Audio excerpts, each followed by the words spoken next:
Boa noite, meus amigos da TV Ibis. Boa noite, Goiânia. Hoje também boa noite a Brasília, boa noite a todos. Perdão por a gente ter começado um pouquinho mais tarde, que teve um problema aqui hoje no som. Cada semana a gente está com um probleminha. Mas hoje nós vamos iniciar uma parte que eu considero muito importante. Nós vamos estudar a sexta questão, que são das matrizes. Ou seja, como é que formou os nossos defeitos? Quais foram as ondas? Porque como nós estamos no antissistema, nós estamos nas ondas vibracionais. Então, quais foram as ondas que formaram os nossos defeitos? E qual foi a ordem de formação dos nossos defeitos? Então, hoje nós vamos começar a fazer esse estudo. Eu considero que daqui para frente ele é muito importante para o nosso autoconhecimento. Porque nós vamos estudar defeito por defeito e o espectro de cada defeito. Logicamente que nós vamos fazer isso através de uma visão particular, ou seja, a visão que eu fiz com mim mesmo, quer dizer, estudando cada aspecto dos defeitos que eu possuo, no sentido de fazer com que ocorra uma síntese.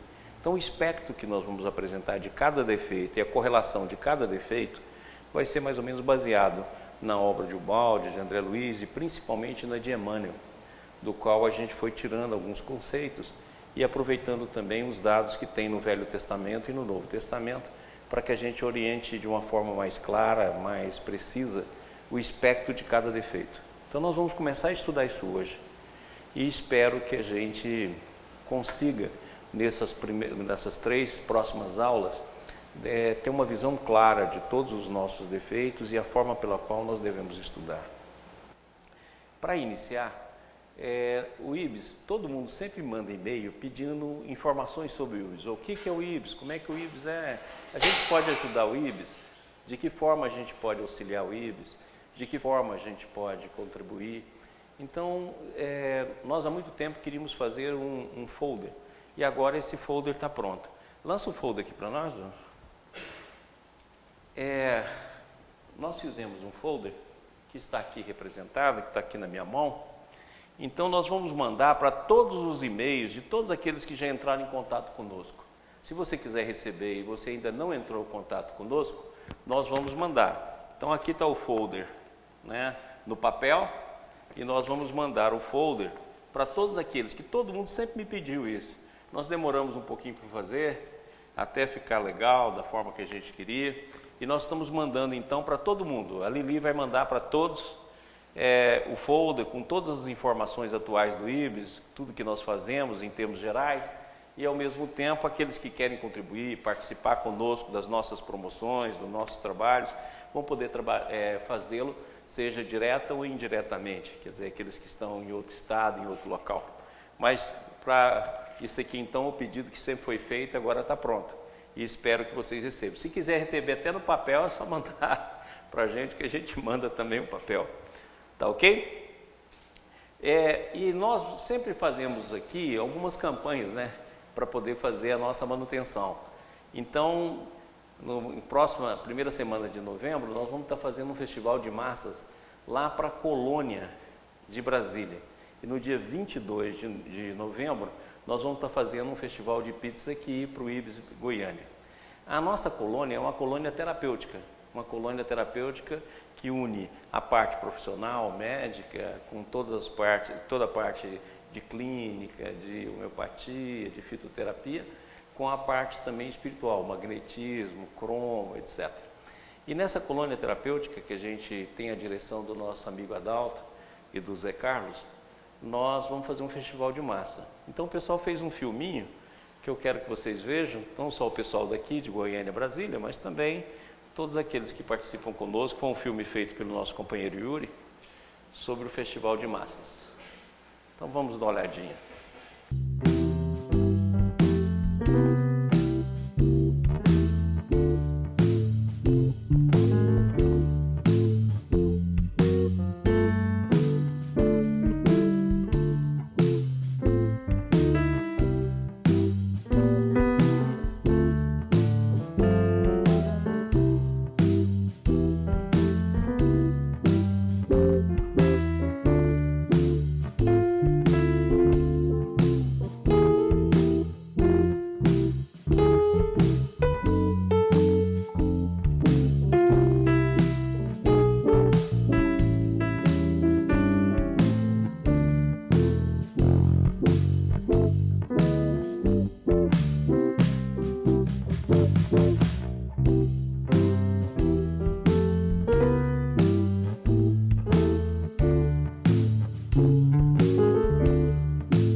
Pessoal, então em Brasília nós vamos estar fazendo um festival de massas e aqueles que quiserem participar estão convidados. Então hoje nós vamos começar a aula e vamos chamar o James para fazer a nossa prece de abertura. Hoje é aniversário do James e vamos então aproveitar para que ele possa vir fazer a nossa prece. O James é o coordenador da TV Ibis Goiânia. Boa noite a todos. Gostaria de agradecer a oportunidade, Maurício, de poder comemorar meu aniversário hoje aqui, trabalhando na TV Ibis, né? E a todos que estão aqui em Goiânia, a todos que nos ouvem, nos assistem, pessoal de Brasília, e que nós possamos fechar os nossos olhos e agradecer ao nosso Senhor pela bela e grandiosa oportunidade de podermos juntos fazer o bem ou buscar fazer o bem. Obrigado, Senhor, por essa oportunidade. Que a tua luz e a tua paz e o teu amor magnânimo possa, por acréscimo de misericórdia, nos permitir que façamos um bom trabalho hoje. Graças a Deus. Beleza. Então vamos lá. Primeiro slide. Pessoal, então nós estamos lembrados da pergunta que nós iniciamos aqui, né? Se a luz que há em ti são trevas, quão grandes serão as tuas trevas? A partir daí, nós fizemos algumas perguntas. A primeira foi, como e onde ela nasceu? Qual a sua origem? E nós vimos que ela nasceu porque a gente desprezou a lei que é escrita na nossa consciência, como nos ensina o livro dos Espíritos. E no fundo da natureza humana está a tragédia da queda. Então ela se iniciou na queda. Podemos ver que a consciência que emerge do seu esquecimento gigantesco, isso aqui é uma frase de Cira Arambino, que mostra que a gente teve um esquecimento gigantesco provocado pela queda, daí surgiu as trevas. Depois nós fizemos uma pergunta, há quanto tempo as trevas estão conosco? Então nós vimos que nós fazemos um movimento de queda de 13,7 bilhões de anos, que é o tempo do nosso universo, segundo a ciência, e isso pode mudar conforme o tempo, mas pelo menos desde o nascimento do tempo, consequentemente o nascimento da energia e da matéria, nós já estamos em processo de queda, que nós mostramos até um gráfico, há mais ou menos 3,7 bilhões de anos. Qual a sua dimensão, extensão, profundidade, raiz, quão grande ela é? E nós vimos que as trevas são os espíritos rebeldes, então fazem todo o conteúdo, porque todo mundo está em vibração. Então nós poderemos considerar que o universo inteiro exprime o processo da queda em diferentes dimensões e em diferente intensidade. Toda personalidade está dividida em duas partes opostas. E nós depois vimos que a nossa personalidade está dividida em duas partes opostas.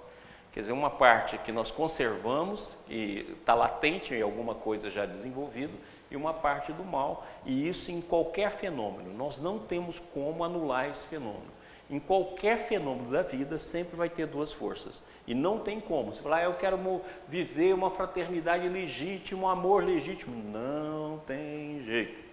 Ela é feita de duas forças. E quando você anula uma, você vai reprimir e ela vai explodir, como já nós falamos. E se você quiser excluir, no sentido de buscar harmonia, a mesma coisa. Na hora que você exclui, surge novo. Aí nós mostramos aqui a figura da Hidra, a figura da Medusa, que são as figuras mitológicas que mostram esse símbolo, que quando você corta sempre nasce duas cabeças, que é exatamente o processo da dualidade que está presente em todo o nosso universo.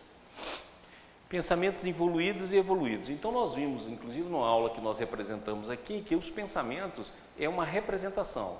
Então conforme o estímulo da força, você vai representar. A escolha é sua. E isso você vai representar ou usando os pensamentos evoluídos ou involuídos, mas a representação é você que faz a cada momento. Muito bem. Depois nós vimos que o dualismo universal ele vai do plano espiritual, no sentido de espírito, e não no sentido de plano espiritual, de colônias espirituais, etc., até o físico, ou seja, do espírito à matéria. Mas essa doença é somente no seu aspecto imanente, ou seja, a queda não foi capaz de provocar qualquer coisa em relação ao processo de transcendência. E nós devemos lembrar também que em relação ao sistema, se você do infinito tira uma porção, ele continua infinito. Então o sistema continuou dentro do mesmo processo. E nós não saímos de um sistema, porque a queda não é espacial, ela é interior. Aí depois nós vimos que todo o processo chega num ponto máximo de tensão, que a descida ocorre, nós chegamos no ponto máximo de tensão, onde o impulso esgota e a gente retorna. Esse impulso pode esgotar na consciência angélica, na consciência superior, na consciência benévola, na consciência prudente, ou pode chegar até ao nível do átomo e do espaço-tempo. Os nossos desejos são ilimitados. Então, toda aquela força do espírito foi para o desejo. E o desejo tem duas características. Ele é ilimitado, porque quando você deixa ele dominar, ele vai querer sempre mais. E você vai ter a insaciabilidade do desejo. A insaciabilidade do desejo que cria o cansaço e forma um movimento de retorno. De tanto buscar. Por isso que quando você quer uma coisa, você deseja. Quando você consegue, você quer outra. Quando consegue, tem outra. Por quê? Porque o desejo tem uma insaciabilidade. Essa insaciabilidade que faz o nosso movimento de retorno. Depois nós vimos que as raízes de um único erro fundamental, que foi o erro da queda, foi a escolha que nós vimos aqui, o impulso de transcendência do eu, que criou um movimento de ricochete e levou o espírito a um estado que existia no sistema de energia e matéria, mas eram latentes. E a gente então fez desse estado uma manifestação. Depois nós vimos que o número dos elementos componentes do átomo existente em todo o universo é quão grande ela é. Se eu quero definir como as trevas é grande, em que ponto? Aí nós vimos que se você quer definir apenas no átomo, você teria de contar os componentes do átomo, que você teria uma ideia de quantos espíritos caíram. Alguns cientistas nos dizem que nós temos em torno de 10 elevado a 70 o número de átomos que formam o universo. Se você contar aí, isso aí multiplicado por 3, dá 10 elevado a 210. Se você for contar pelos quarks, então aí já é um número bem razoável. Tá claro? Sem falar que o elétron a gente não sabe se tem componente dentro do elétron. E se os quarks também tem alguma coisa dentro dele. A gente não sabe sobre isso. Muito bem. Essas foram as 3 primeiras perguntas. Vamos lá? Depois nós tivemos a quarta e a quinta. A quarta pergunta é: por que ela nos domina? E o que lucramos com ela?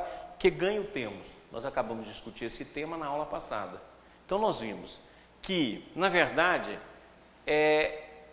mas eis que a lei nos conduz à justa medida, porque se o uso da quantidade 1 dá satisfação, se 2 dá resultado 2, 3 dá 3, e assim continuar acrescentando a dose, a satisfação sempre aumenta proporcionalmente.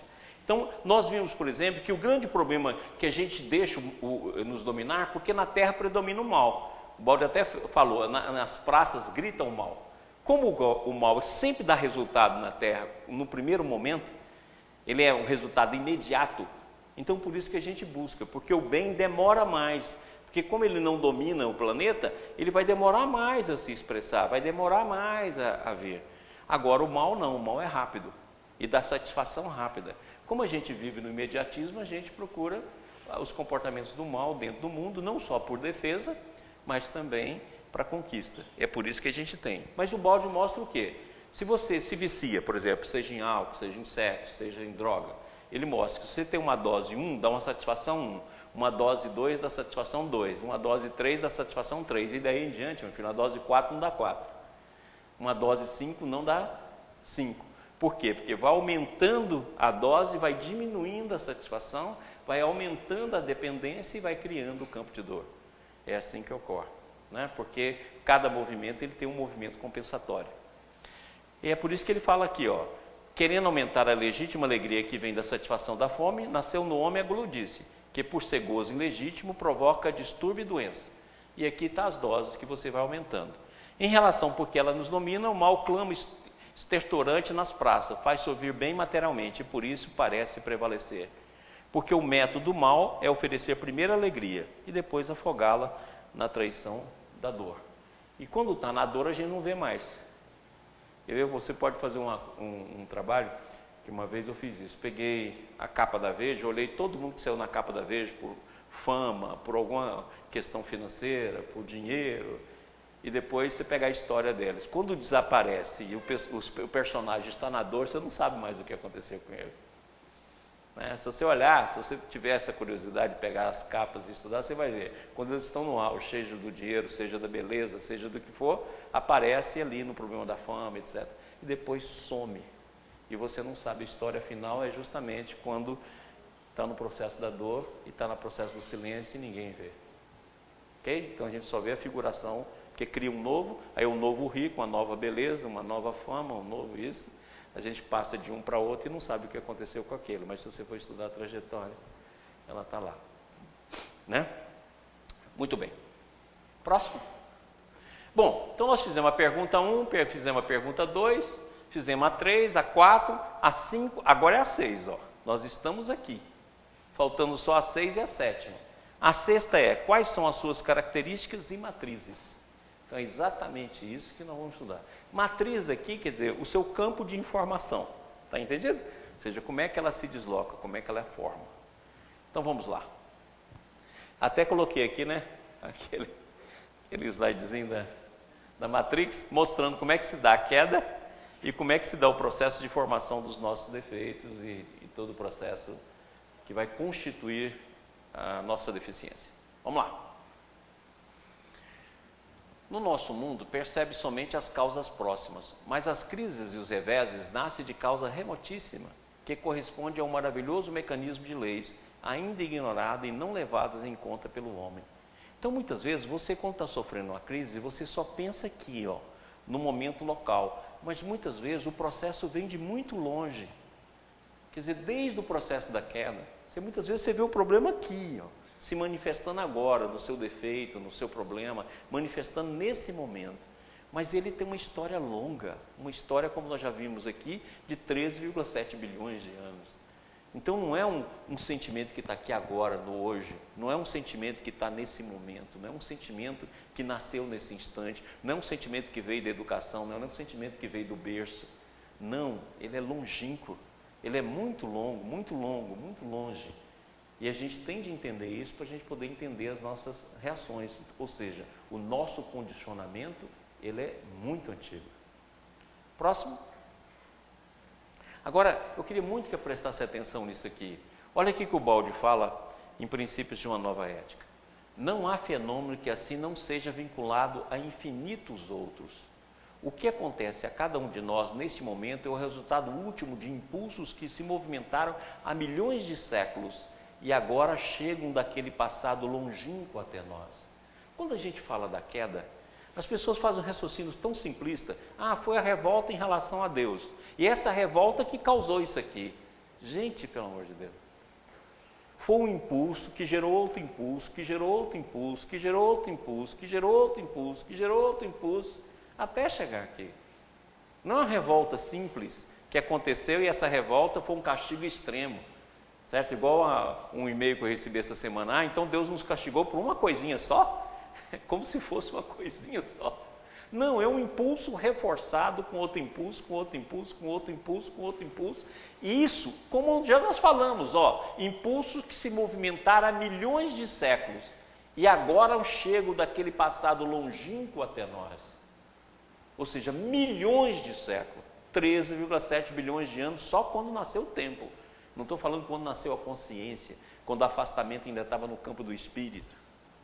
Não estou falando aqui de quando nós estávamos nos campos de energias sutis não ponderáveis.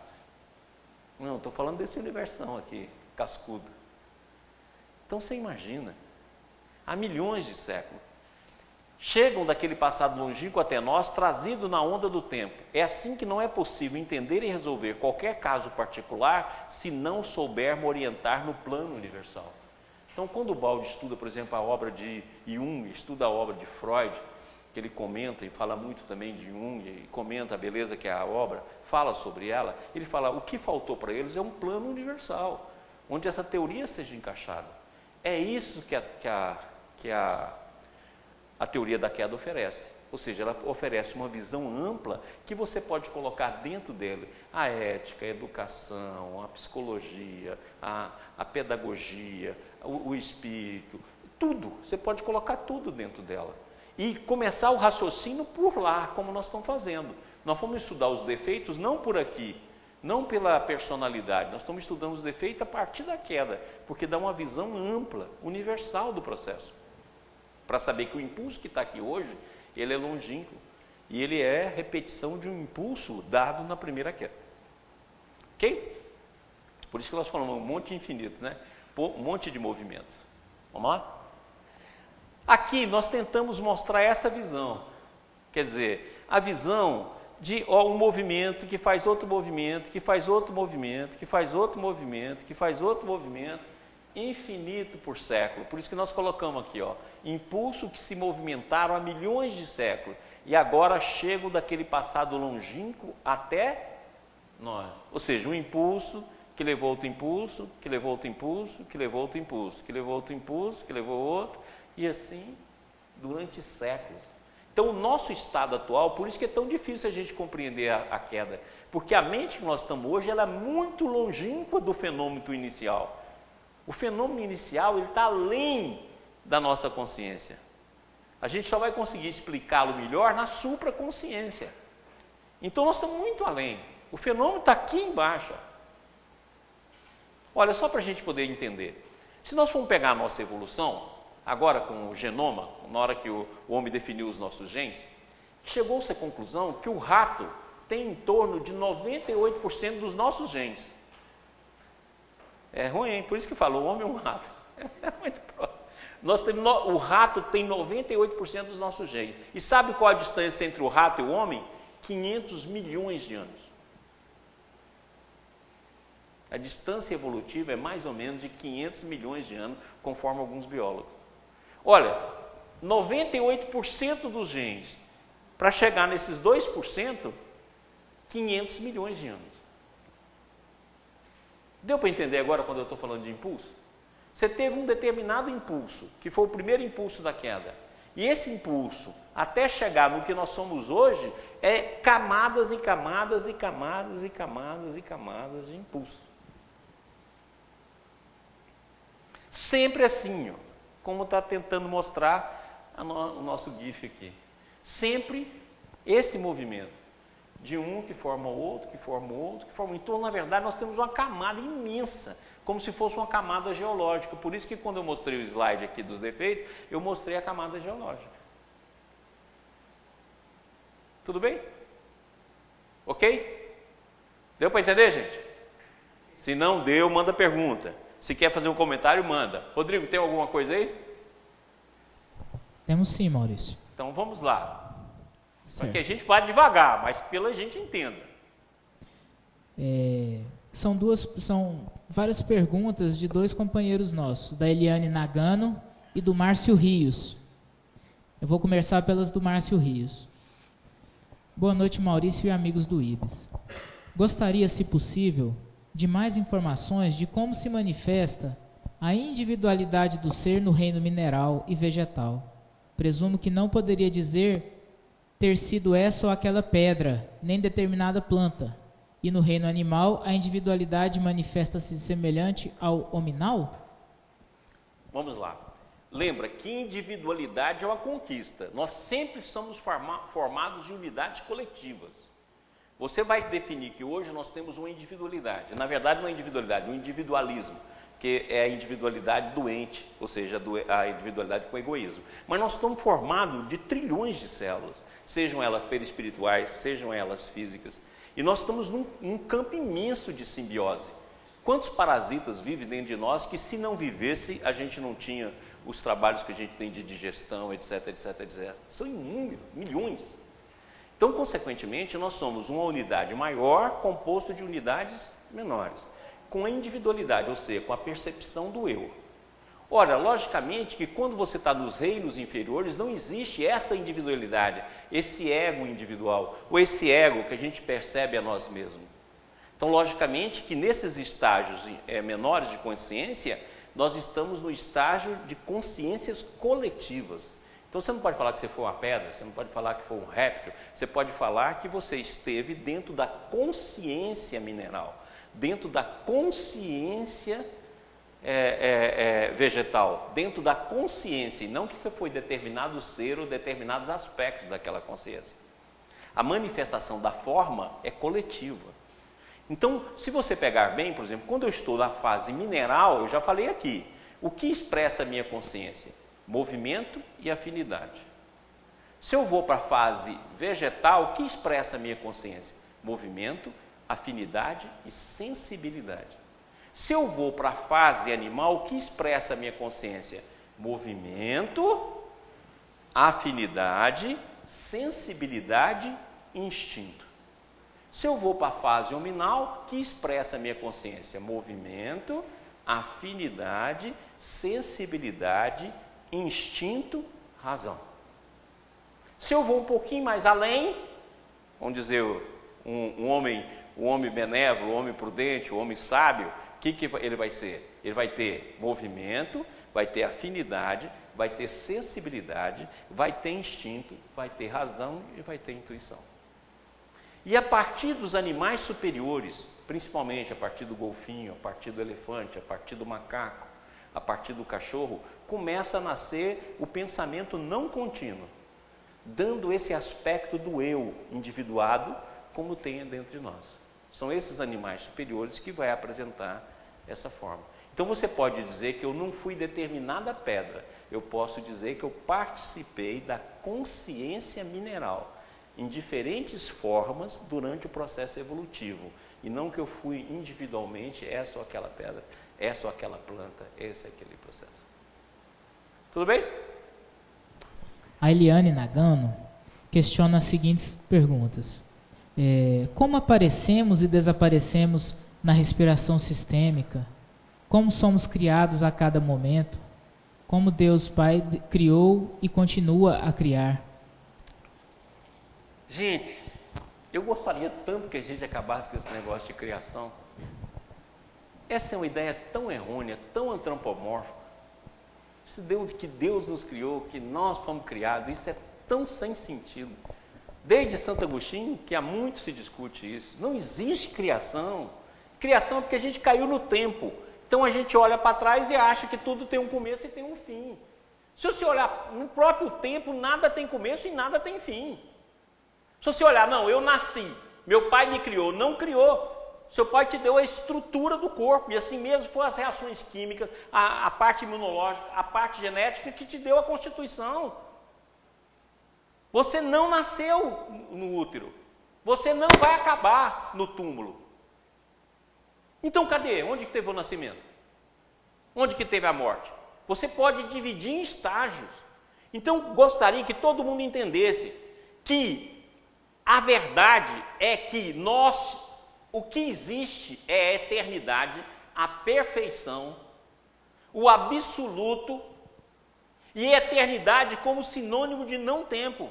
E o perfeito, o infinito. Essas que são as dimensões reais. As outras dimensões nasceram depois, então nós não podemos falar em criação.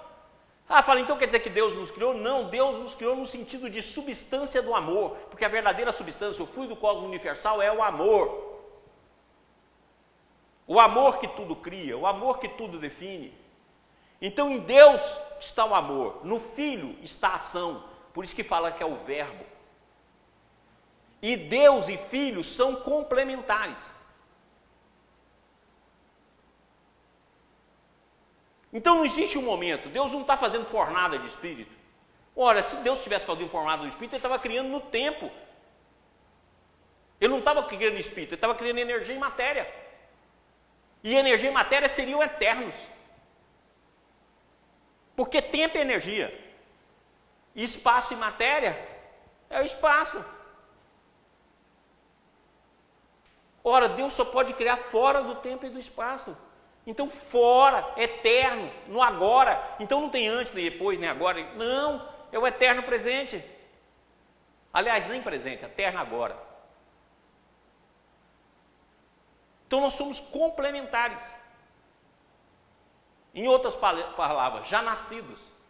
É por isso que um dos salmos de Davi é tão bonito, que ele fala: Tu és meu filho, hoje eu te gerei. Gerei no sentido do amor e não de uma criação que não existia. Te gerei numa nova forma, te gerei num novo conteúdo, te gerei numa nova manifestação, te gerei num novo princípio. Por quê? Porque o sistema só pode ser novo. Vou falar a palavra no tempo, porque não tem outra maneira de eu falar. Então o sistema só pode ser uma manifestação do absoluto a cada momento. Se a gente pudesse expressar para poder explicar esse processo. Ele é novo o tempo todo, não tem memória no sistema, memória é tempo. Agora a gente pega a gente aqui e projeta a gente lá, e dá essa confusão toda. Quando o livro dos Espíritos fala Deus cria, criou e criará, porque o tempo todo Espírito está transformando em energia, energia está transformando em matéria, matéria está transformando em energia, energia está transformando em Espírito. A descida que está acontecendo, que já nós mostramos isso na aula passada, ainda está acontecendo, porque nós mostramos aqui, em termos de processo, é rápida como um raio, em termos individual é escalonado, e o retorno, que nós já estamos na evolução. Então é Deus cria, criou e criará, está correto. Mas não é no criar no sentido de formar um ex novo, no sentido de formar novo espírito. Por quê? Porque a criação divina tem que ser única, porque ele criou um organismo. Se ele estivesse criando o tempo todo, no sentido desse propósito do espírito, ele estava criando o quê? Cópia. Porque o organismo é perfeito e único, ou ele está criando cópia. Deu para entender isso? É por isso que eu gosto de fazer essa comparação. Vamos supor que a gente fosse um cachorro e pensasse no Deus do cachorro. Se fosse cachorro, você ia pensar o quê?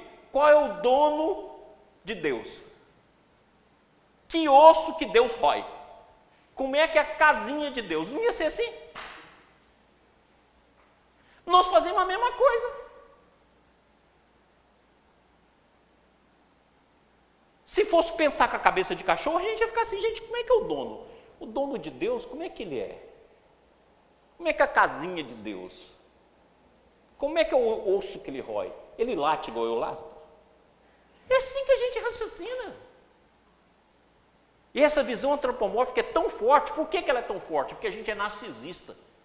A gente só se vê. Então, se a gente só se vê, tudo tem que ser conforme a nossa mente. O narciso não deixa. Em todo lugar põe eu. Eu em Deus, eu na criação, eu no universo, eu. Então, não tem outra forma de ver. E ficamos fazendo perguntas idiotas. Quando Deus nos criou? Gente, você é eterno.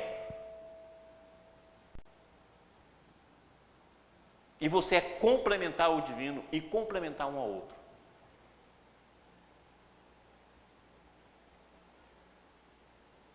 Certo?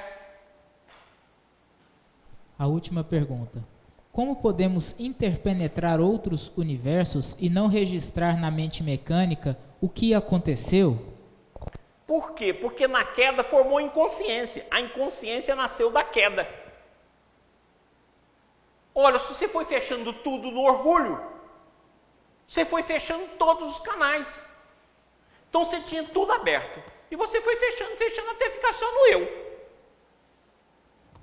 Eu.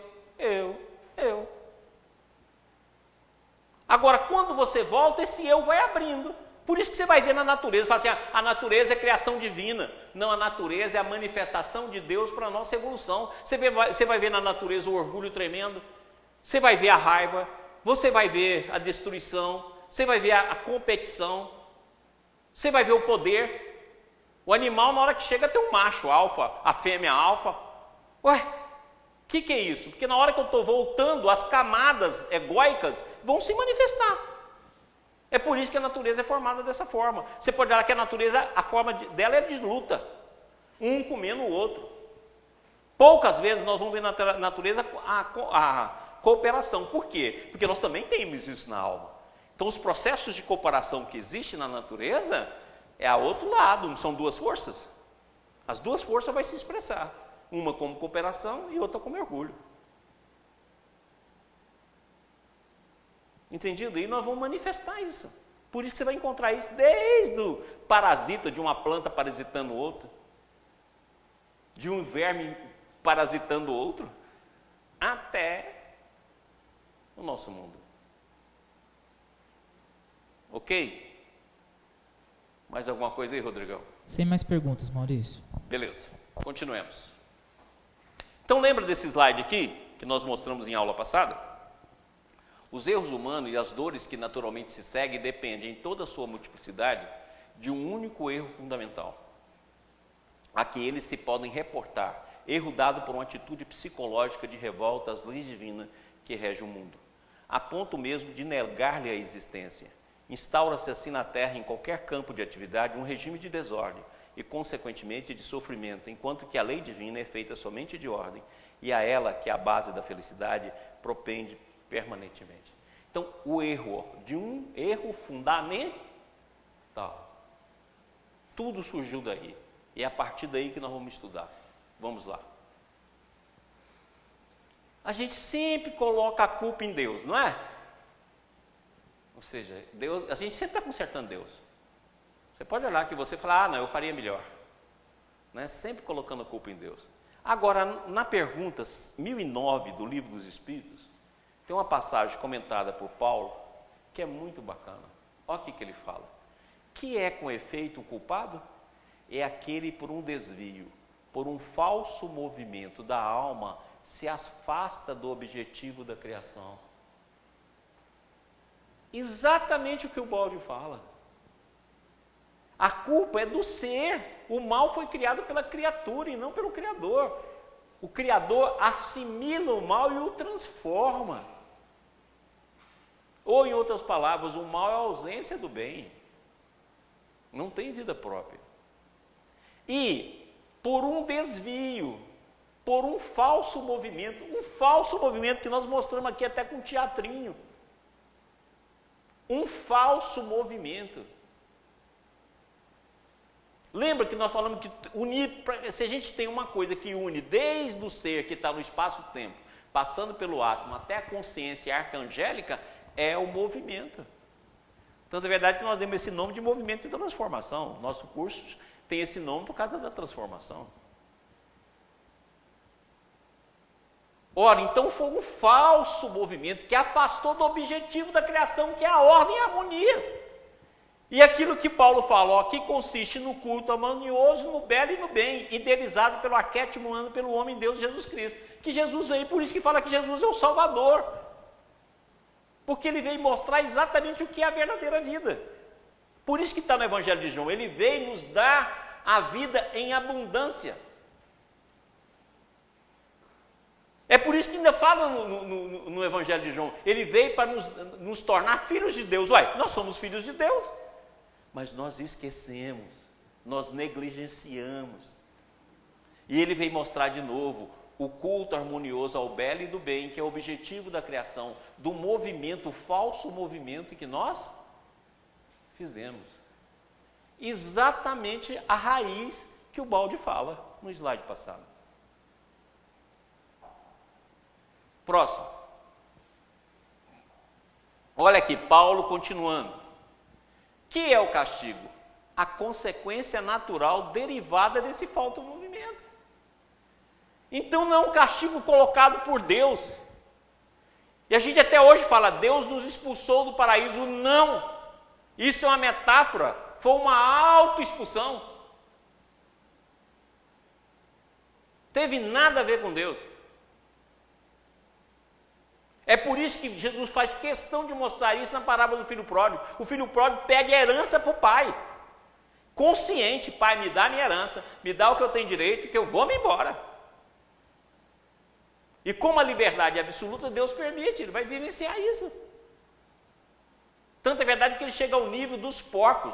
Lembra que para Hebeu, porco era o que existia de mais imundo. Ele queria comer as bolotas que dava para porco. Ou seja, no reino mais distante de Deus, que é o que nós estamos. Porquinho, dando comida para o porquinho e vivendo com o porquinho. É o que nós somos. Bolota. E nós achamos bom e brigamos pela bolota dos outros.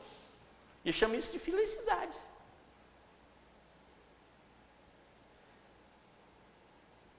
Entendido?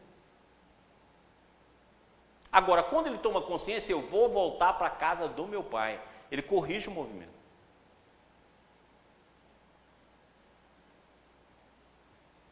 A consequência natural derivada desse falso movimento, uma certa soma de dores necessária a desgostá-lo da sua deformidade pela experimentação do sofrimento. É o que dá, que fica em insaciabilidade, insaciabilidade gera o sofrimento gera a correção da trajetória. E a gente fala, o sofrimento é Deus que nos manda. Não, senhor. O sofrimento vem sempre quando você provoca o abuso.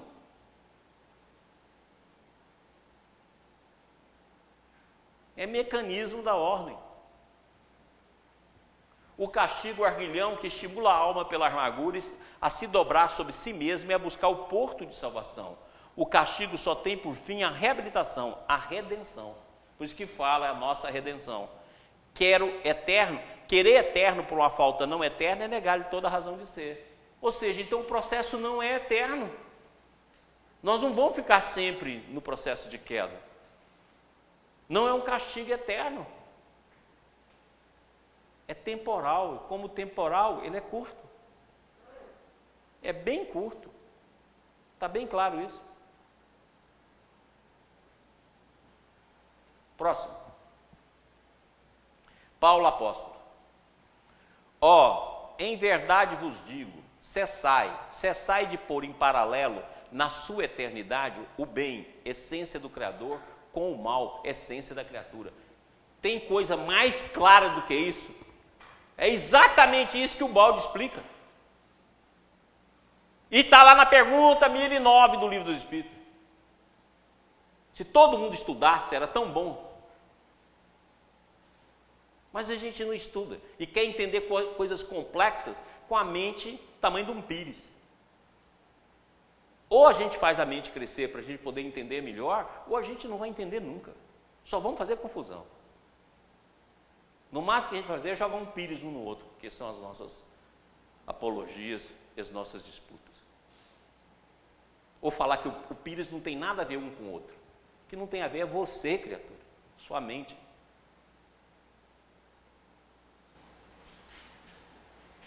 Eu gosto de contar a história de um amigo do meu pai, que adorava a ópera. Adorava a ópera. Viajava daqui para Milão só para ver ópera, ouvir ópera. Então a vida dele era ópera. Aí um belo dia tinha um brasileiro sentado ao lado dele e durante uma ópera o brasileiro virou e falou em voz mais ou menos alta: ai, que saco, que coisa longa. Ele falou: não é que a ópera é longa, a sua mente que é curta. Então serve para nós também. Vamos lá. Bom, aqui tem outra lição, na mesma pergunta 1009. Se vocês vão lembrar, tem Paulo, Fenelon, Lamennais, lembra? Olha bem o que ele fala aqui. Aqui é melhor ainda, porque fecha a questão. Vamos lá. Pobre ovelha desgarrada. Olha o que nós somos. Ovelha desgarrada. Ovelha que se desgarrou por vontade própria. Aprendei a ver aproximar-se de vós o bom pastor que é Jesus. Eu sou o bom pastor. Jesus deixou isso claro. Longe de vos banir para todo e sempre de sua presença, ou seja, a queda não é eterna. Vem pessoalmente ao vosso encontro. Por isso que ele fala que Jesus é Deus entre nós. Por isso que é Emmanuel, Deus entre nós. Para vos reconder ao aprisco, filhos pródigos, deixai o voluntário exílio. Gente do céu, chamou a gente de ovelha desgarrada e filho pródigo. O que o filho pródigo fez? 2 movimentos, afastou de Deus e voltou. E olha, é voluntário, então nós estamos aqui porque a gente escolheu. Vou ler de novo. Pobre ovelha desgarrada. Aprendei a ver aproximar-se de vós o bom pastor, que longe de vos banir para todo e sempre de sua presença, vem pessoalmente ao vosso encontro para vos reconduzir ao aprisco. Filhos pródigos, deixai o vosso voluntário exílio, encaminhai vossos passos para a morada paterna. O que é a morada paterna, se não o paraíso, o sistema que o balde fala?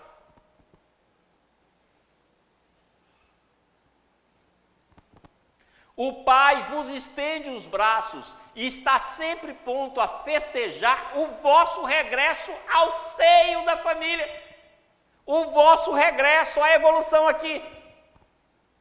Ao seio da família, porque ficou os espíritos que permaneceram no sistema.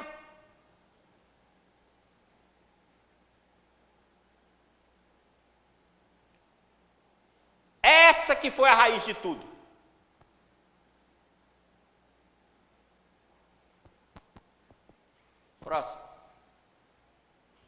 E essa raiz transformou em egoísmo.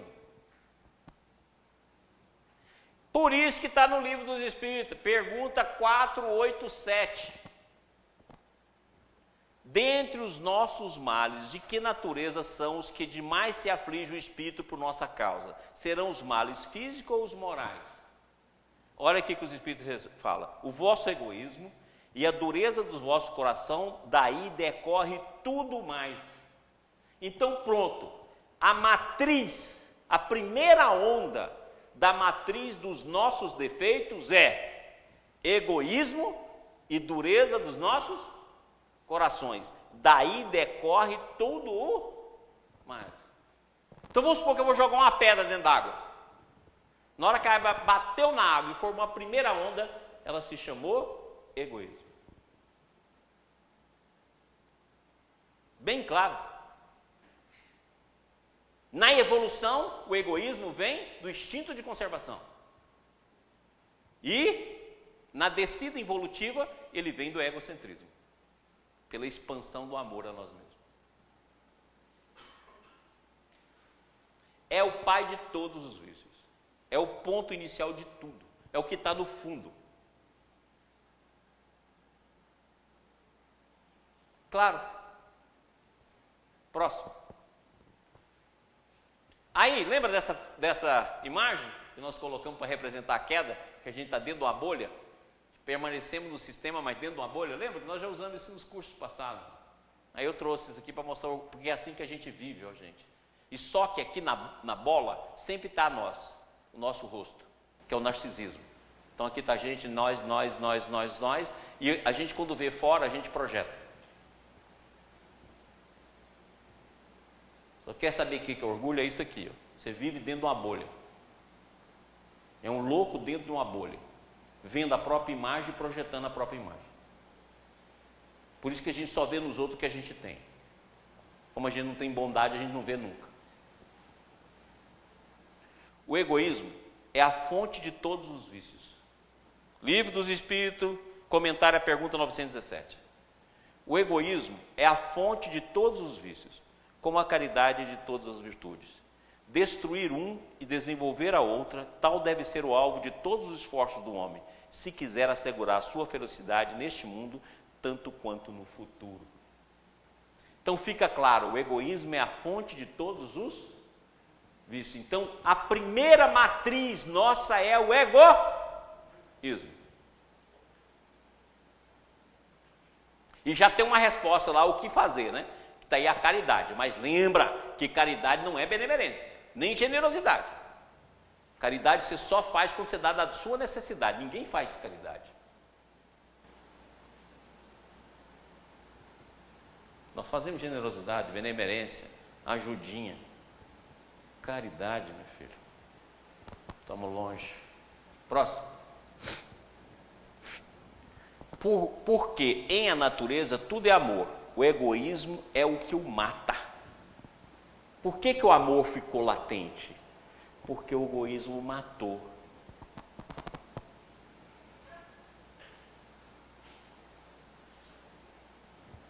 Pergunta 980 do Livro dos Espíritos. É uma aula de queda, o Livro dos Espíritos. É um espetáculo. O egoísmo, que deriva do egocentrismo, que deriva da transcendência do eu. Mata, por isso que a gente não vê o amor, porque o amor ficou latente e o egoísmo ficou presente em tudo. Próximo. Presta atenção nessa pergunta, 913. Eu coloquei aqui, lembra quando eu coloquei uma luz e coloquei uma sombra? Agora eu coloquei como se fosse duas personalidades, porque nós estamos no nível da personalidade para a gente entender. Quem quiser, desde esta vida, ir aproximando-se da perfeição moral, eu acho isso aqui maravilhoso. Começar o processo agora, não precisamos começar amanhã, não precisamos deixar o karma criar, é tudo agora. A gente muitas vezes fala, eu errei, agora a próxima vida. Que próxima vida? Nós temos de aproveitar tudo agora. É tudo agora, erramos, vamos consertar, fizemos, vamos refazer. É agora, não tem que esperar a próxima vida não. E tem muita gente que fala assim, eu não dou bem com a minha mãe porque em reencarnação passada, uai, se você sabe disso, você tem de consertar isso agora. Você explica o processo que você tem para manter ele negativo. Meu pai, eu e meu irmão tivemos um inimigo em vida passada e você vai continuar? Ou senão a gente tem aquela ideia errada, não, para mim poder me transformar, eu vou gastar um tempo danado. Ué, então quer dizer que você vai continuar fazendo mal? Todo momento é agora, eu posso começar agora, e essa questão é tão bacana por isso, quem quiser desde essa vida ir aproximando-se da perfeição, ele não fala de outra coisa não, ele fala da perfeição, não é uma moral mais ou menos, ir se aproximando, olha que bacana, deve expurgar o seu coração de todo sentimento de egoísmo, expurgar, colocar para fora, exonerar, visto ser o egoísmo incompatível com a justiça, o amor e a caridade. Por isso que a gente não tem amor. Ele é incompatível. Então não adianta vir com essas frasinhas, porque a gente ama ninguém, só você.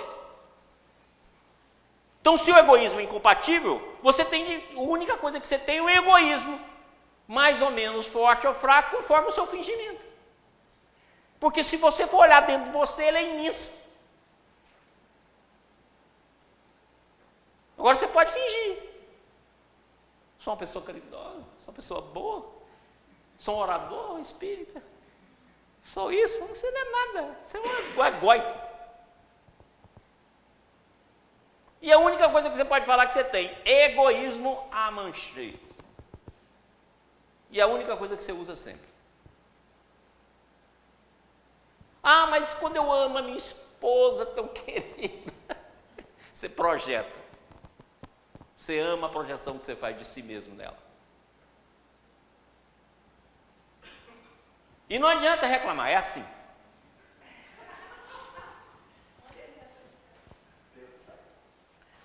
Ele neutraliza todas as outras qualidades. Olha, eu adoro essas perguntas do Espírito. Eu sou fã disso aqui. Como eu gosto. Quem quiser, desde essa vida, e aproximando-se da perfeição moral, deve expurgar o seu coração de todo o sentimento de egoísmo, visto ser o egoísmo incompatível com a justiça, o amor e a caridade. São incompatíveis. Ele neutraliza.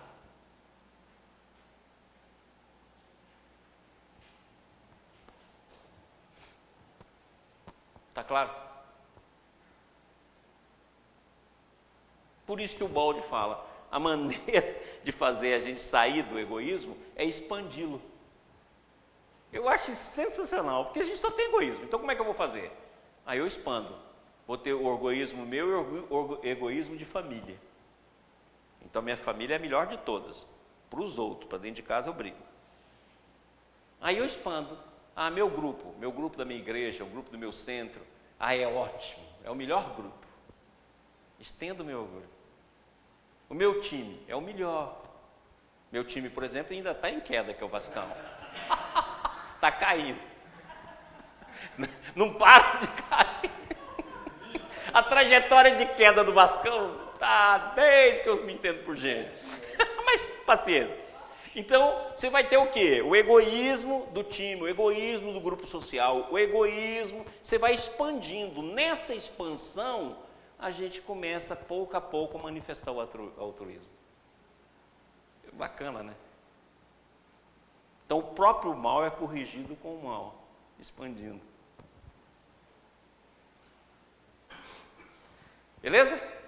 Próximo. Então agora aqui, aquela imagem que eu falei para vocês, a primeira pedra, a primeira onda. Olha aqui os nossos defeitos. Então, vamos pegar que eu vou pegar um defeito aqui, ciúme. Vamos supor que aqui seja o ciúme.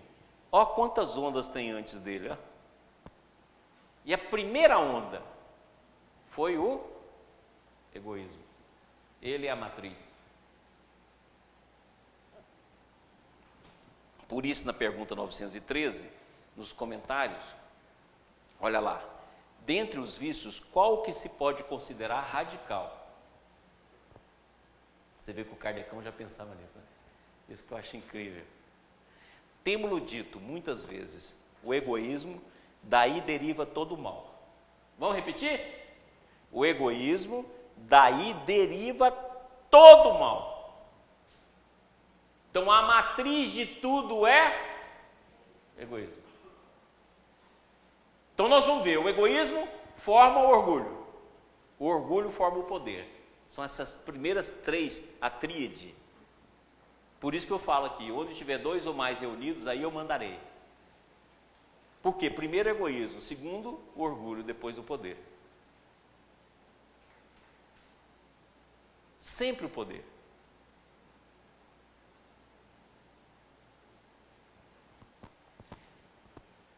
Temos dito muitas vezes, o egoísmo daí deriva todo o mal. Estudai todos os vícios e verei que no fundo de todos há egoísmo.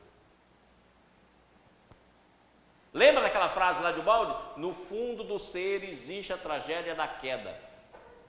A tragédia da queda é consubstanciada num processo, que é o egoísmo. Olha aqui o Kardec agora falando. Temos dito muitas vezes, o egoísmo daí deriva todo o mal. Estudai todos os vícios e vereis que no fundo de todos há egoísmo. Claro, gente? Certo? Rodrigo, alguma pergunta?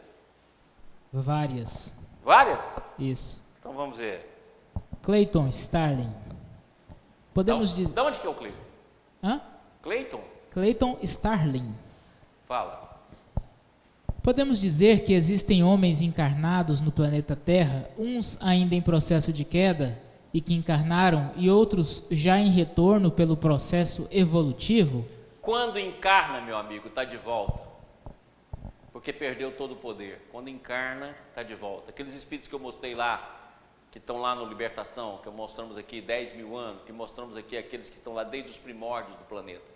Quando encarna é porque fechou a consciência, entrou no campo do inconsciente, então consequentemente está dando os passos de retorno. Esses espíritos que ainda estão em queda não contradizem a ideia de Kardec de que não regredimos, no máximo estacionamos?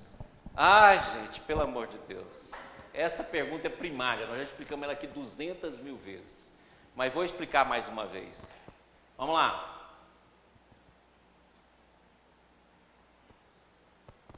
Quando Kardec fala que nós não regredimos, ele está explicando a evolução. Kardec não está falando da queda, não está falando da evolução, ele está falando da evolução. Na evolução você não regride no sentido de espécie que você ocupa. Por quê? Não é regressão no sentido moral, porque se fosse assim, a primeira encarnação sua seria a pior delas. Porque seria assim, você não regride. Então a primeira encarnação, Deus te criou um demônio. Ora, então a primeira encarnação seria pior, porque você não regride. Não é essa a ideia que Kardec transmite. Quando ele fala que não regride, se você atingiu a fase hominal, você não volta a ser animal. Você não volta a ser pedra.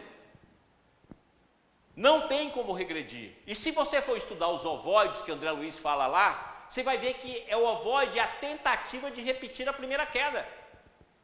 O ser volta à monoideia, ou seja, ficam com um pensamento só. Mas ele não quebra essa barreira.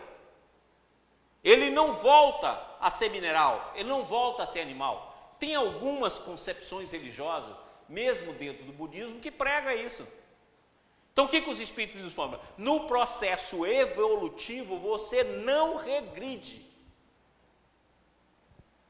Agora, quando você contrai na queda, você também não regrediu, você contraiu, porque tudo está dentro de você. A reencarnação é uma queda. Você pega tudo que você é e torna um germe, uma gota. O que é encarnação? Você volta ao estado de semente. Eu falo que o filho é a semente divina plantada no útero materno. Você volta ao estado de semente e começa a desenvolver tudo de novo. Ora, quando você teve a queda, você contraiu. Então aquilo tudo que você tem na alma está lá dentro, você não perdeu. Você mudou de estado. A evolução, aquilo que você conquistou no esforço evolutivo, você não perde. Mas não é moral. Tanto é verdade que você pode estar numa vida que a vida é feita o quê? É uma espiral. A soma que é da espiral, que é a evolução. Tanto é verdade que numa reencarnação você pode ir muito bem, na outra você pode suicidar. Como é que você não regrediu? Você regrediu de estado moral, mas um estado moral que já estava dentro de você e você manifestou. Está claro isso? Vamos, próximo. Paga aqui para nós, por favor. Outra, Rodrigo? Sim. Fernando de BH. Ô, Fernando. Desconheço no seio da humanidade homem nenhum que o vício não faça parte de sua alma. Até mesmo no colégio crístico a doença deixou rastros indeléveis. Diante dessa realidade indago, existe pecado leve, médio ou intenso, ou depende do grau de santidade ou consciência de quem o pratica para mais adiante tonificar a intensidade da dor? Eu acho que é isso aí, Fernando. Sabe o que eu acho? A gente julgar tamanho, eu costumo brincar que eu falo assim, no céu não tem nem pódio, nem fita métrica. Fita métrica e pódio, quem cria é a gente. Olha, você pode achar que o seu defeito, ele é pequeno, que o outro que tem um defeito maior. Mas Jesus mesmo disse, para de querer tirar o cisco no olho do outro e olha a trave que está no teu. Ou seja, não tem como medir isso. Defeito é defeito, porque o defeito vai nascer sempre do egoísmo. Não tem como. Se você tem defeito, porque o egoísmo está ali em manifestação. Se tem defeito, não tem como. O egoísmo ainda está lá. Ora, então não dá para classificar. Para a gente fazer atos negativos como a gente faz, pode ser altamente compreensível a gente aceitar, mas uma alma mais elevada pode achar um absurdo o que a gente faz. Não permite a si mesmo de forma nenhuma. Então vai depender muito do que o Fernando falou, do nosso processo evolutivo e de como a gente enxerga a vida. Próximo. Raimundo. Ô Raimundo. É o Raimundo Nonato? É. Ô Raimundo, obrigado pelo que você me mandou. Mandou um e-mail hoje para mim sobre campo familiar. Bacana, brigadão. Boa noite a todos. Sei que faço perguntas que me qualificam de burro, jumento ou cavalo, mas são meus irmãos, como até de um verme e o átomo. No entanto, nessa idiotia ou loucura, não estou fazendo o movimento das ondas de transformação que faz a evolução eclipsar a alma. Me sinto maluco por não compreender tantos conteúdos, professor Maurício. Abraço. Eu também me sinto, meu amigo. Burro, cavalo, jumento, eu também sou. Você não vê que eu vivo dando coisa? Então, Raimundo, não se preocupe, somos o que somos. Vamos embora. O importante é o seguinte, a gente sempre tem o objetivo de nos transformar. Mas a gente é o que é, com o compromisso, em nome do Cristo, de nos tornar melhores. Esse é o nosso desafio. Não adianta querer pintar o quadro. Somos o que somos. Então pronto. Agora, não entender, não é só você... Lembra que a dúvida é um movimento para a verdade. A dúvida num coração sincero é caminho para a verdade. Então ter dúvida, não entender, ter dificuldade, isso todos nós temos. Todos nós temos. Gastamos anos para poder entender uma gotinha, gastamos outro ano para fazer outra gotinha. Então, tem ninguém com sapiência. Não sabemos nada. A gente só rabisca e ainda estamos na superfície. Ok? Quer mais?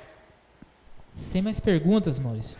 Então, vamos tomar um café ou comer uma alfafa, como diz o Raimundo. Vamos lá, tomar um lanchinho, daqui 10 minutinhos a gente volta. Demoramos um pouquinho mais, porque nós estávamos comemorando o aniversário do James. Então, por isso que ficou um tempinho maior. Tá bom, pessoal? Então vamos lá, para a gente poder terminar, a fim de que a gente possa terminar a nossa aula de hoje. Próximo slide. Pessoal, Pietro Baldi em Problemas do Futuro. Olha o que ele diz. O amor é a grande lei universal. É o ímpeto animador do todo. Não se trata do amor a si mesmo, que pode ser culpa. Esta não está no amor, mas na involução do amor. Então o amor a si mesmo não é culpa, porque você tem de pensar que no sistema, lembra uma vez que eu dei um gráfico, semana que vem eu vou falar sobre isso de novo, que eu mostrei que existem, se a gente definisse o amor em 4 itens, né, para poder ficar mais fácil, nós podemos dizer então que existe o amor de identidade, que é o amor entre nós e Deus. O amor de semelhança, que é o amor da totalidade. O amor de coerência, que é o amor da unidade. E o amor a nós mesmos, que é o amor do eu sou. Então o amor a nós mesmos não é culpa. Ele é culpa quando, no processo de contração da consciência, nós fazemos dele o nosso único amor. Por isso que vai surgir o egoísmo, amor apenas a nós mesmos. Então, por isso que o Baldi explica, não é que o amor a si mesmo é culpa, não, é a hipertrofia desse amor. Tudo bem? Esta não está no amor, mas na involução do amor, na sua limitação egoísta. Porque o egoísmo representa verdadeiramente o limite em que o eu se fecha na descida evolutiva. Então está aí o Baldi falando a mesma coisa do Livro dos Espíritos. O egoísmo representa verdadeiramente o limite em que o eu se fecha na descida evolutiva. E nós colocamos aqui, ó, a luz presente e o eu se fechando, exatamente pelo egoísmo. Ok? Então não é que o amor a si mesmo é culpa, mas a hipertrofia desse amor no processo de evolução. Certinho? Próximo. Pelo uso errado de sua liberdade, uma excessiva expansão do eu, por um egocentrismo exagerado e sobretudo invertido, ou seja, centrípeto, em função do próprio eu, ao invés de centrífugo, que parte de si mesmo e trabalha a favor de todo o organismo, como deve ocorrer com todas as células sãs e disciplinadas, foi implantado no sistema o princípio anárquico do egoísmo, em lugar do princípio orgânico da corporação. Então o que aconteceu? Lembra que eu falei? A gente fez a transcendência do eu. Esse slide aqui mostra isso. Essa transcendência do eu fez o quê? Uma expansão seguida de uma contração igual e contrária, que criou a energia e a matéria, que criou o tempo e o espaço. Então é exatamente isso. O processo não foi o movimento, mas o movimento centrado no eu. Ou seja, em vez de ser um movimento centrífugo, ou seja, voltado para o outro, nós fizemos um movimento centrípeto, voltado apenas para nós mesmos. Por isso que Paulo, apóstolo, fala lá na pergunta 1009, um falso movimento. Então a gente fala assim, qual foi esse falso movimento? É exatamente isso que o Baldi explica. Ou seja, o falso movimento qual foi? Na hora que nós fizemos o movimento, em vez de fazer o movimento centrífugo, ou seja, voltado para a totalidade, para a unidade, para Deus, nós fizemos ele centrípeto, voltado para nós mesmos, hipertrofiando o eu, hipertrofiando o egocentrismo, saindo do amor divino, o amor de coerência, o amor de totalidade, apenas por amor a nós mesmos. Conforme a potência desse processo, nós vamos criar a queda em várias dimensões. Aí você fala, mas como é que foi? Ou seja, não existia o antissistema antes. Ele foi criado na hora que nós fizemos esse falso movimento. A evolução é a correção desse falso movimento. Próximo. Aqui, gente, ó, eu quis mostrar uma figura que a gente entendesse isso. Aqui está representada uma rede, cada pontinho desse é um eu, olha. Então, a rede da totalidade, eu dei o nome aqui de rede da totalidade. E quero mostrar que dentro da rede da totalidade está o eu. Está claro? Então, a individualidade é essa bola aqui, né? Essa esfera dentro da totalidade. Então, foi um quadro que a gente quis representar. que é a unidade? A totalidade em amor. Então, o que é a unidade? A totalidade como princípio, o amor. O que é a totalidade? O conjunto de todos os seres, uma totalidade indivisa. E a individualidade estava lá dentro. Viu como é que foi o movimento? Essa bolinha menor se tornou a maior. E a bolinha maior ficou latente dentro da menor. Ou seja, houve uma inversão nesse movimento. Aqui se tornou maior e a totalidade ficou latente dentro do ser. Entendeu isso?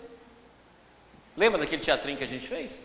Na hora que eu fiz a hipertrofia, esse eu que está aqui dentro, ó, que deveria estar servindo a totalidade, ele ficou como o plano principal. A totalidade ficou latente, a unidade ficou latente e, consequentemente, Deus. Deu para entender isso? Deu? Ou seja, houve uma hipertrofia daqui em relação à totalidade. Entendeu o que é o falso movimento? Lembra lá do livro do Espírito que a gente falou? Do falso movimento. Esse falso movimento foi isso. Uma hipertrofia do eu. Próximo. Olha lá. É um fato que, sem egocentrismo, desde os sistemas planetários a organismos celulares e sociais, não se mantém compacta nenhuma unidade. O eu só existe porque existe o egocentrismo. Aquilo que o Baldi fala, todos os seres e todos os fenômenos diz eu sou. Quer dizer, o eu. Ou seja, o egocentrismo é a parte, mas não necessariamente egocentrismo quer dizer egoísmo. Ele é, pois, necessário a todo ser. Egocentrismo não é exatamente egoísmo. O egoísmo possui um sentido mais de centralização com vantagens individual, de pendor separatista e exclusivista, de usurpação em detrimento de outros ou necessitados ou com direito. O egocentrismo possui, ao invés, apenas um sentido de centralização, destituído de senso separatista e exclusivista, não com o objetivo de usurpar nada a outrem, mas sim pelo contrário, para a vantagem dos elementos componentes, com a concessão de organismo global que é necessário e útil a todos. Por isso que Jesus fala que aquele que quiser ser primeiro no céu é servo de todos. Ou seja, no sistema, a lei é sempre essa. É a individualidade a serviço da totalidade, a serviço da unidade, a serviço do Pai, numa entrega completa de amor a todos. Servo de todos. Porque quando a gente fala em poder do sistema, a gente acha e compara com o poder do antissistema. Não, o poder do antissistema é egóico. O poder do sistema é de entrega.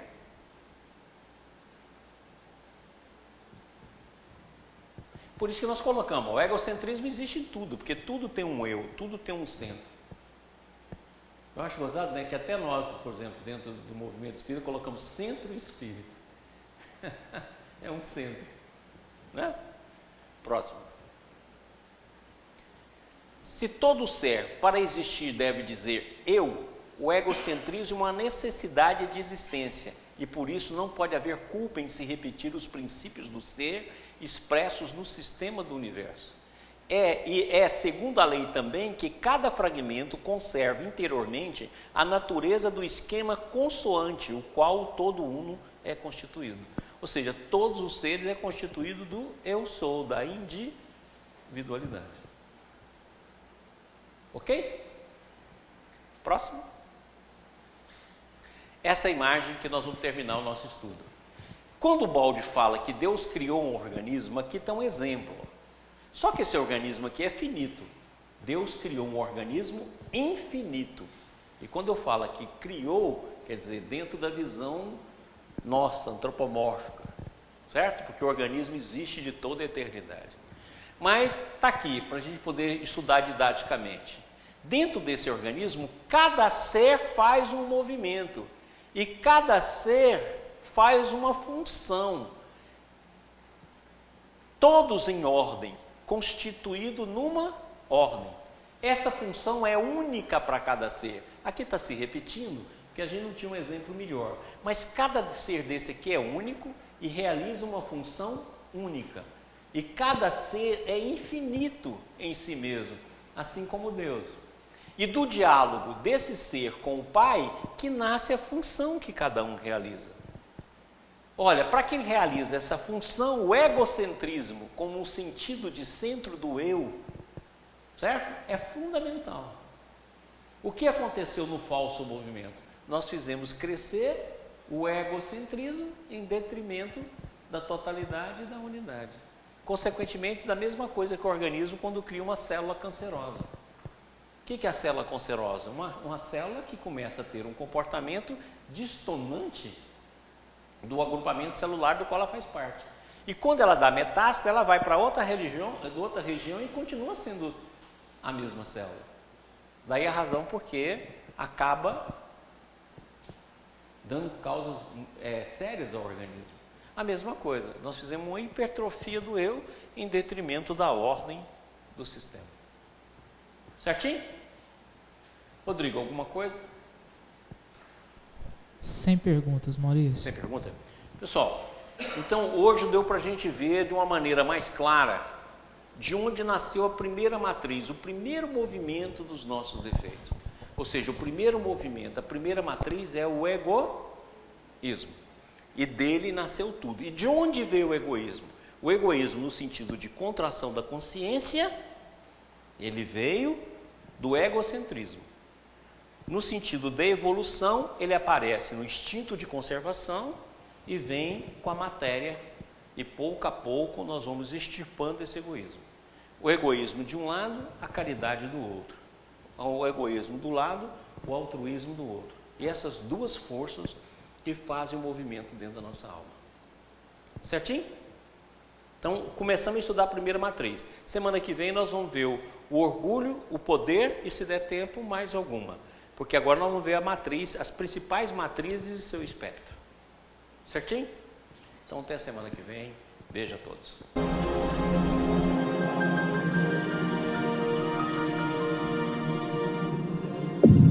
IBS, Instituto Brasileiro de Benemerência e Integração do Ser.